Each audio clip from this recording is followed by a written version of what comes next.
النهارده هنعمل مع بعض رز المعمر الحلو والمكسرات، بجد حلو جدا. هينفع معاكي صنف حلو او ممكن وجبه كده بين الاسناك كده بين الوجبات. بجد تحفه جدا وطالع بوش جميل ازاي، مع ان ده كمان رز معمر بالسكر. الرز المعمر الحادق بيبقى كمان الوش بتاعه اعلى واحلى. لو ما شفتوش الرز المعمر بتاعي اللي انا عملته، انا عامله رز المعمر الساده وعامله رز المعمر باللحمه. اتمنى هو يعجبكم، وطلبتوا مني كمان الرز المعمر الحلو. ان شاء الله كمان الطريقه دي تعجبكم. تعالوا نشوف بقى الطريقه على طول، بس بالله عليكم ما تنسوش لايك للفيديو. إن الله وملائكته يصلون على النبي يا أيها الذين آمنوا صلوا عليه وسلموا تسليما. السلام عليكم واهلا بيكم مطبخ مشرف. النهارده هنعمل مع بعض الرز المعمر الحلو. وبعد نجاح الرز المعمر اللي انا عملته باللحمه وما شاء الله عمل مشاهده حلوه، وناس كتير جربته وناس كتير شكرت فيه، وخصوصا اسرار التسويه وازاي طلع معاهم بوش حلو وطلع معاهم كمان بوش طري. طلبوا مني الرز المعمر الحلو، فان شاء الله هعمل لكم طاجن الرز المعمر الحلو، وان شاء الله يبقى وشه حلو عليا ويعمل مشاهده حلوه ان شاء الله. انا معايا حوالي كوبايتين من الرز. حطيت لهم حوالي 3 معالق من السمنه البلدي اهيت. انا فككتها لان السمنه البلدي دي كانت في الفريزر، فاخدت منها حتتين كده لان اللي لقيتها في باب التلاجة ما كانتش مكفيه. معايا مكسرات، المكسرات ديت اختياري. معايا كمان فانيليا، والفانيليا اختياري لو مش حابه تحطيها، بس بالعكس بتديكي طعم حلو جدا. فدلوقتي هندعك كده الرز بالسمنه زي ما وريتكم في الفيديو بتاع الرز المعمر باللحمه. طبعا في الرز المعمر باللحمه انا فركت الزبده بالرز بايدي. في ناس قالت هو مش هيتكسر، لا مش هيتكسر خالص، بس انا المره دي بقى هعمله بالمعلقه اهو، مش هعمله بايدي اهوت، عشان الناس اللي مش عايزه تستخدم برضو ايديها اهو. من غير ما توسخي ايديك هتعملي برضو، بس تتاكدي ان حبات الرز اهو تدعكي كده السمنه في حبات الرز لحد ما تلاقي الرز لمع معاك. ده هيخلي الرز بتاعك مفلفل وفيه لمعه، وكل الزبده بتتحول في كل الطاجن وبتبقى طعمه حلو جدا. دلوقتي هقلب السمنه في الرز. انا كده قلبت الرز بتاعي اهوت، وزي ما قلت لكم في الفيديو اللي فات نحاول نعمل حساب الرز ما يكونش مليان قوي عشان الطاجن بتاعنا ما يفرش والخير اللي فيه كله يقع ويبقى وشه مش حلو. فلازم قبل ما الرز يكون نص الطاجن، بحيث لما تحطي اللبن وتحطي لو كنت هتعمليه بلحمه او هتعمليه حلو لما يفور ويستوي يا دوبك يبقى الطاجن جاي وشه لحد هنا.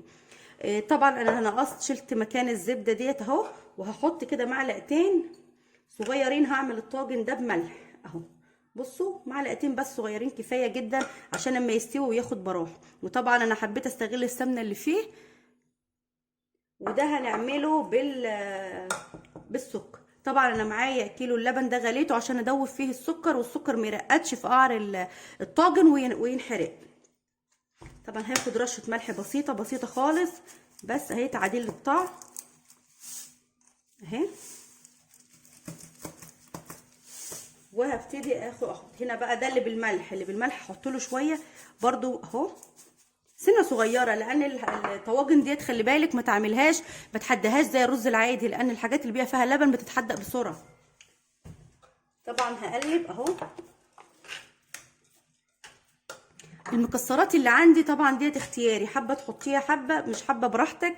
حابه تحطيها برضو في النص وتحطي اللي يبقى رق رز وفي النص مكسرات وبعديها رق تاني من الرز ويبقى الحشو في النص براحتك. حابه تقلبيها على بعضها اهو. انا هقلب كده اهو. احنا بنحبه قوي بالمكسرات، بيبقى طعمه حلو قوي. شايفين الرز اصلا كان هو اقل من نص الطاجن، لما اتغسل وخد السمنه عالي.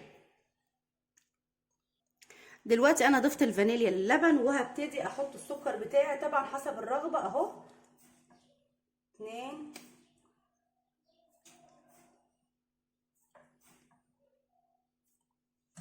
وهبتدي اقلب. اللبن يكون لو انت بتعملي اللي هو مش بسكر مش ضروري اللبن يكون سخن، لكن احنا بنسخن اللبن او بنغليه عشان السكر يدوب اهو. طبعا هدوق واشوف لو محتاجه سكر تاني.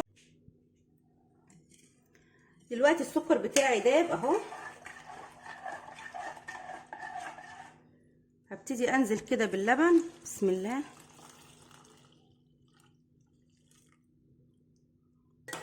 طبعا انا بعمل بالبركه مش بعاية، لان انا بشوف الرز زي ما بزيد الرز بالشعريه كده بشوف الرز بتاعي عامل ايه. بس الرز المعمر بيحتاج زياده شويه عن الرز بالشعريه، لانه بيبقى هو مكشوف وبيحتاج بيبخر ميه كتير، او السوائل بتتبخر منه اهو. انا هجيب كمان شويه ميه صغيرين اهو، يعني ممكن تحطي كوبايتين الرز لهم كوبايتين لبن ونص ميه. هجيب بس نص كوبايه ميه وخلاص كده.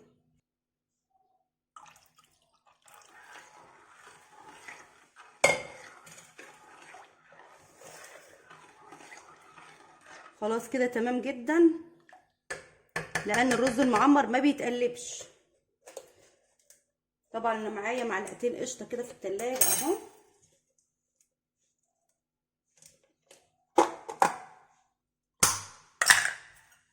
هنحط شويه في الطاجن الصغير بتاعنا ده اهوت على الوش كده اهو.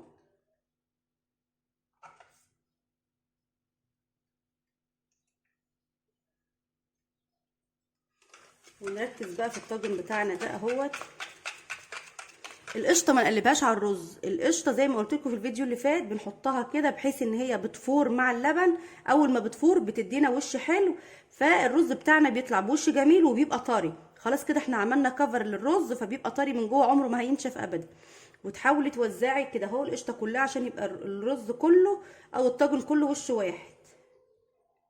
ان شاء الله برضه هحاول اوريكم التسويه عملي زي ما عملنا في الفيديو اللي فات عشان يطلع معاكي بوش حلو. السكر اللي بيبقى قصدي الرز المعمر اللي بيبقى بالسكر ما بيبقاش بوشه قوي قوي زي الرز التاني، يعني بيبقى ايه مش نفس الدرجه عشان طبعا السكر اهو. طبعا دي كانت قشطه عندي من وش اللبن عادي جدا اهي، بتنفعنا. واللبن كده كده هو بيبقى دسم برضه اهو. زي ما انتم ملاحظين انا خليت الطاجن بتاعي كله القشطه متوزعه فيه. دلوقتي هولع، طبعا انا مولعه الفرن والفرن سخن. دلوقتي هولع الشوايه واحط الطاجن تحت الشوايه مباشر عشان خاطر القشطه تفور من النار بتاع الشوايه فتاخد وش بسرعه. وبعد كده انزل الشبكه في اول رف من تحت واوطي النار واسيبه يستوي براحته خالص زي الرز بالشعريه. بصوا بقى زي ما احنا شايفين انا مولعه الشوايه اهوت. حطيت الطاجن الصغير وحطيت الطاجن الكبير. خلاص الطاجن طبعا هو خد وش كده، لكن هو مش احمر قوي زي ما طالع في الكاميرا بس عشان الاضاءه هنا ضلمه، لكن هو لبن هو لسه بس خد وش. انا اديته خد وش وبعد كده خلاص انا هطفي الشوايه وهسيبه من تحت بس على الرف الوسطاني زي ما احنا شايفين، وهسيبه بقى يستوي مع نفسه كده. ما دام خد الوش ده يبقى هو عمل كفر كده، فان شاء الله يطلع وشه طري معاكم. وادي الطاجن بتاعنا ما شاء الله طلع من الفرن، شايفين شكله حلو ازاي. زي ما قلت لكم التسويه مهمه جدا جدا في فرن البوتاجاز. ولو انت عندك الفرن ما بيولعش مع الشوايه اطفي خالص الفرن من تحت وولعي الشوايه ياخد اللون بتاعه ده، وبعد كده اطفي الشوايه وسيبيه على الرف الوسطاني. هياخد معاكي حوالي نص ساعه او 35 دقيقه، يعني سواه زي سوى الرز العادي خالص، مش هياخد منك اي وقت. شايفين ما شاء الله بقى هو جميل ازاي، لسه طالع من الفرن سخن، وحبايه الرز باينه مفلفله ازاي. بصوا طبعا هو سخن، عايزه اوريهولكم ان شاء الله لما يبرد هنفتحه حته مع بعض. بصوا ما شاء الله الجمال. وطبعا المكسرات متوزعه في كل حته والزبيب باين على الوش لو انتوا واخدين بالكم. اتمنى هو يعجبكم بقى، ان شاء الله هنفتحه مع بعض. هناخد منه قطعه اهوت ونشوف. بسم الله الرحمن الرحيم. بصوا بقى المكسرات عامله ازاي. بصوا الرز، بص انا عايزه اوريكم بس الرز مفلفل ازاي اهو. بصوا الرز مفلفل ازاي والمكسرات متوزعه فيه، شايفينه اهو. طبعا حابه تقطعيه بالقطعه زي ما انت عايزه، المكسرات مالياه اهوت. شايفينه مفلفل وجميل ازاي من جوه. اتمنى بقى ان هو يعجبكم. طبعا دي جوز هند اللي احنا حاطينه. متنسوش بقى لايك للفيديو، والى اللقاء ان شاء الله في فيديو جديد. النهارده هنعمل مع بعض طاجن الرز المعمر باللحمه، بجد تحفه جدا. هقول لك ازاي في الفيديو طريقه التسويه الجميله. طبعا هو لسه سخن، وازاي يطلع معاكي بوش حلو كده. وحتى لو كان البوتاجاز بتاعك الشوايه والفرن مش بيولعوا مع بعض هقول لك تعملي ايه بالتفصيل. بجد نتيجه حلوه جدا، اتمنى هو يعجبكم. متنسوش بقى لايك للفيديو وتعالوا نشوف الطريقه على طول.